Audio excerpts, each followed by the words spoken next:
So now what I want to do is I want to bring on a good friend of mine. He has trained people. He's been a personal trainer for over 30 years. 30 years. He is phenomenal. He's a martial arts master, and he teaches people how to achieve vitality in their lives.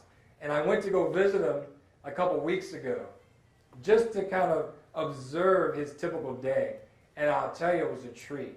And he's phenomenal. And he knows a lot about health and vitality, and he's going to share some of that with you. So I would like to bring up to the stage Mr. Ty Cannon. Please, everybody stand up and bring Ty Cannon to the stage.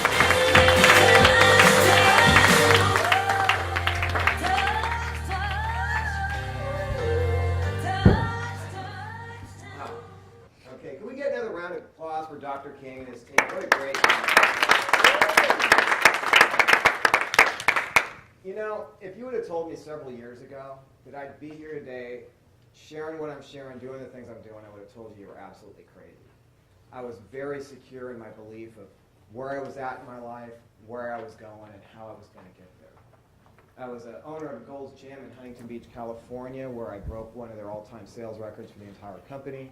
I sold my interest in that club to go back to my hometown of Portland, Oregon, and start my own health club. My club did very well. So well, in fact, I opened in a very short time another one, and another one, and then another one. And in a short time, I got the attention of some very key people, and we were actually going in the process of taking the company public. And I was on top of the world. I believed I was absolutely unstoppable. I didn't think anything could slow me down. Well, you know what they say about making plans. I don't think your mic's not turned on. Is that better? No? Better? Okay, there we go. All right. So, anyway, so you know what they say about making plans. One day I'm hanging out at my club. I got all my friends and extended family around me and just having a great time like I did every day. And I got a phone call. And on that phone call, I was told that my wife had been in an accident where she was rear-ended by 3 cars. And in one day, I went from building my business and planning my future to literally spending all of my time going from doctor to doctor and literally just trying to figure out how we were going to get through our day. It was tough. So now my wife, Gio, she played a really huge role in the operation of the clubs. So the impact that was felt was not only on a personal level, but it affected the company as well. So I thought I would take the choice to step back from the business for a while and just focus on family. I thought everything would be fine. Well, that didn't work out like I thought. And it wasn't very long before I lost the business and found myself starting over again with absolutely nothing. And I didn't even think that was possible, but there I was. So we made the choice to go back to California. We had a little family support there, which I was eternally grateful for. And that's where we were going to start over. So as time went on, Gio got to where she wanted to start exercising again. She wanted to take off some of the weight that she had understandably put on since the accident. Only the exercise wasn't working.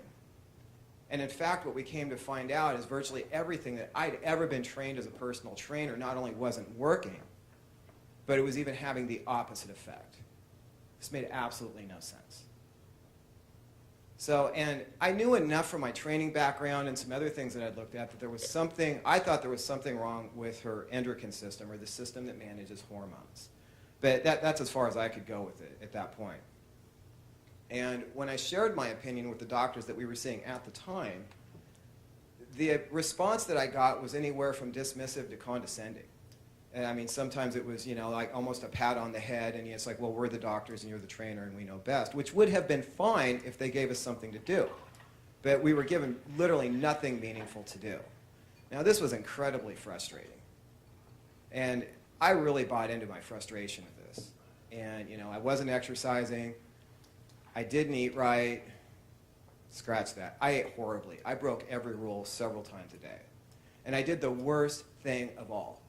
I allowed myself to be stressed out from the time I woke up in the morning until I went to bed. And I ran that program for quite a while until something finally snapped. And I had a stroke. So now I find myself feeling my way around my house for several days. I had to have both hands on the wall or I would have fallen. I spent this time absolutely terrified. How am I going to take care of my disabled wife and young son in this condition? It was a huge wake-up call. Now, if you don't get anything out of this presentation, I want you to get this and really focus in on what I'm saying because it's important. You need to make your health your #1 priority. If you have something going on in your life, someone you're caring for, a business or whatever that's making you say things like, I don't have time to exercise, I don't have time to eat right, I can't even take a few minutes a day to meditate, stop that. I guarantee you, you are not doing anyone or anything any favors by burning both ends of the candle.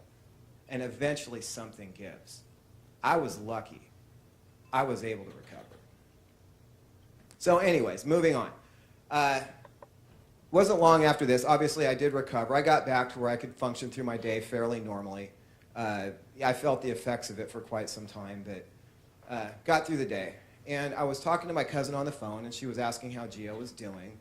And she said I should get a hold of this Dr. Delgado guy. Well, he was an anti-aging doctor.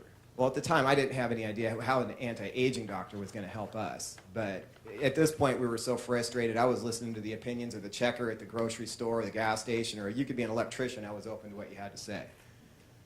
So I call up Dr. Delgado, and I told him our story and my opinion about what was going on. And then he said something that really surprised me. He said, "You're absolutely right. And here's why." And he laid out a series of steps that he believed would be helpful for her. We followed those steps, and it was. It made a huge difference. We finally, there was some light at the end of the tunnel. We had something now that we could affect our situation in a meaningful way. And I cannot tell you how much that meant, because you have to understand, we're into this deal 5 years now. That was 5 years of, month by month, day by day, hour by hour, sometimes minute by minute, just trying to get through it. We were tired. So this meant everything. Now, I followed those same steps myself, and I attribute that to my level of recovery. I feel better now at 50 than I did in my mid-30s. And that's saying a lot, because I felt pretty good in my mid-30s. I was in good shape. So what we're going to be talking about today is what the key steps are in that process.